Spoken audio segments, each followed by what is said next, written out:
যখন তোকে গোসল দেওয়া হবে কুসুম গরম পানি দিয়ে, যখন তোর শরীরটাকে আবৃত করা হবে সাদা কাফনের কাপড় দিয়ে, যখন তোকে সবাই মিলে কবরস্থানের কবরে রেখে ডানে বামে মাটি দিয়ে উপর থেকে মাটি দিয়ে কবর অন্ধকার করে দিবে, সেই কবরের মধ্যে আমি রবের রহমত তোর সাথে থাকবে, রবের রহমত তোর সাথে থাকবে। শুধু তাই নয় বান্দা, তাই নয় বান্দা, ইজা জুলজিলাতিল আরদু জিলজালাহা ওয়া আখরাজাতিল আরদু আসকালাহা ওয়া ক্বালাল ইনসানু মা লাহা, যেদিন পৃথিবী ধ্বংস হয়ে যাবে আমি রবের হুকুমে সবাই হাসরের ময়দানে ইয়া নফসি স্লোগান নিয়ে আসবে। কেউ কাউকে চিনবে না, আপন থাকবে না, রক্তের বন্ধন থাকবে না, প্রিয় বলতে কোনো শব্দ থাকবে না, ভালোবাসার কোনো অস্তিত্ব থাকবে না। যেদিন তুই হবি বেসাহারা, নফসি নফসি নফসি করবি, তখন আমি আল্লাহ তোকে রহমতের মাধ্যমে স্মরণ করব, তোকে রহমতের মাধ্যমে স্মরণ করব।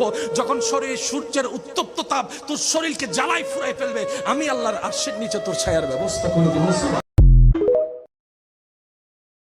যখন তোকে গোসল দেওয়া হবে কুসুম গরম পানি দিয়ে, যখন তোর শরীরটাকে আবৃত করা হবে সাদা কাফনের কাপড় দিয়ে, যখন তোকে সবাই মিলে কবরস্থানের কবরে রেখে ডানে বামে মাটি দিয়ে উপর থেকে মাটি দিয়ে কবর অন্ধকার করে দিবে, সেই কবরের মধ্যে আমি রবের রহমত তোর সাথে থাকবে, রবের রহমত তোর সাথে থাকবে। শুধু তাই নয় বান্দা, তাই নয় বান্দা, ইজা জুলজিলাতিল আরদু জিলজালাহা ওয়া আখরাজাতিল আরদু আসকালাহা ওয়া ক্বালাল ইনসানু মা লাহা, যেদিন পৃথিবী ধ্বংস হয়ে যাবে আমি রবের হুকুমে সবাই হাসরের ময়দানে ইয়া নফসি স্লোগান নিয়ে আসবে। কেউ কাউকে চিনবে না, আপন থাকবে না, রক্তের বন্ধন থাকবে না, প্রিয় বলতে কোনো শব্দ থাকবে না, ভালোবাসার কোনো অস্তিত্ব থাকবে না। যেদিন তুই হবি বেসাহারা, নফসি নফসি নফসি করবি, তখন আমি আল্লাহ তোকে রহমতের মাধ্যমে স্মরণ করব, তোকে রহমতের মাধ্যমে স্মরণ করব।